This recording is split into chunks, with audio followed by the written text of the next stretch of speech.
Hi everybody, welcome to my at-home yoga space. In this video, I wanted to go over my essential ingredients for cooking up a nourishing at-home yoga practice. And all of these ingredients have to do with setting up your space. So I'm going to go over my space, what it includes and what it doesn't include, and I hope that this helps you set up your own space in which to practice yoga or meditation at home. So the very first thing I wanted to talk about is choosing your space. So a lot of us probably don't have at-home studios or at-home gyms in which to roll out our mats, and that is totally fine. You do not need a lot of space to practice yoga or meditation in at home. I am currently sitting on my bedroom floor. I work with my dresser being right there, my closet door right there, my bed's over there, you can't see it, but it is. So you just don't need a lot of space. You can make any space work in which you can roll out your yoga mat or put a towel on the ground. You really don't need a lot of space. What your space does need to have or does need to be able to do is to be tidy. I highly recommend tidying the space in which you're going to practice yoga or meditation because when we come into a tidy space, we're more likely to become more calm and more peaceful more easily. So it's about eliminating those outer world distractions so that we can bring our awareness into the body and into the breath and really focus on our practice. So tidying the space is really important. Also, minimizing distractions. If you can practice in a room where you can close the door, that's helpful. If not, telling our family members, even if you can close the door, just letting your family members know or the people that you live with know that you're going to be practicing yoga for the next half an hour, hour and a half, whatever it happens to be, just so that they don't come and distract you from your practice for things that aren't an emergency, of course. And then also that goes for silencing phones as well. I don't even bring my phone on the mat with me.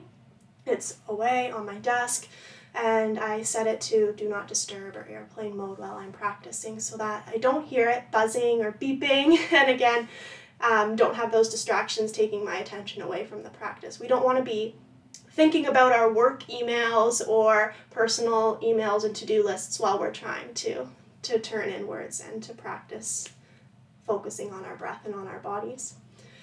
So my next point would be dress for comfort. That is the best thing about practicing yoga and meditation at home is that it does not matter what you look like. Nobody can see you, so if you want to practice in your pajamas, by all means, practice in your pajamas. Wear something comfy, wear something warm, especially for practices that are slower. We slow the body down. Our body temperature is very likely to drop in these practices, and if we're resting in stillness for periods of time, then making sure we're nice and warm. You can put socks on, put a sweater on, even wrap yourself up in a blanket if that feels good. Just make sure that you're comfortable and that you're warm during these practices. My next point is find that playlist. So if you are moving through an asana, a physical yoga practice, it can be very helpful to have music playing in the background. So I have just my little Bluetooth speaker here, and it doesn't have to be a fancy speaker, just any cheap little Bluetooth speaker works, to play playlists that are either shared with the practices. So if you're doing my practices, I often link Spotify playlists to my practice that you can hook up to your speaker while you're practicing. But even if you go on to Spotify or Apple Music or any of the streaming services and just type in yoga music or meditation music and find that calming playlist that can really, help set the mood and bring you into the present moment. I highly recommend having that on hand. And then my next point is to have some props on hand as well. So if you do have yoga blocks, these are great to have beside you while you practice. If you don't, no worries. We can use books instead, large books. If you're interested in buying blocks for yourself to have at home, I have seen them at the dollar store before, so you don't have to invest a lot of money to buy just simple yoga blocks.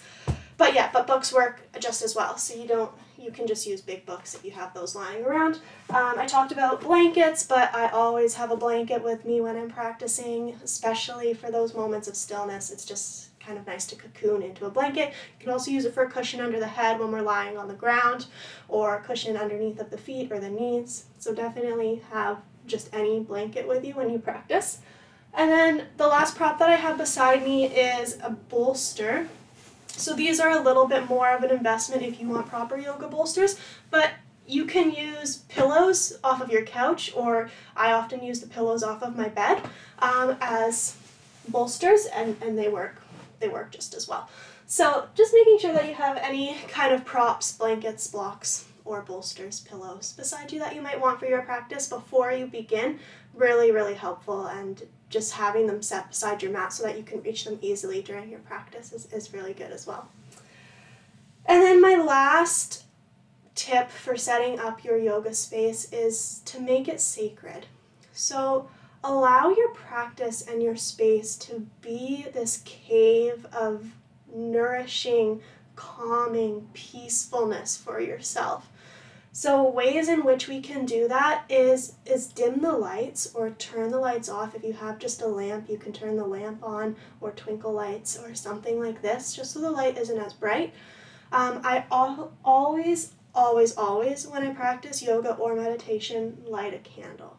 And this is just has become a ritual for me, and it's a ritualized practice just to light that candle, take a moment to breathe for myself, to come into this space, to tell my mind and my body that I'm about to practice yoga, practice meditation, and tune the rest of the world out and focus on my inner experience.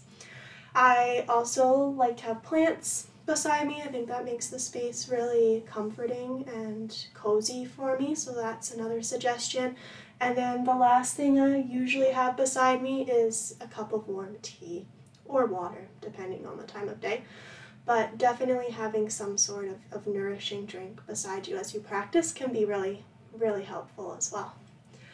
So these are my top tips on how to set up your space in a way that's going to help your practice become more nourishing, and to cultivate that peacefulness and calmness that we often feel if we go in studio, but in our own homes, and maybe even be more comfortable for us than practicing in a studio with other people.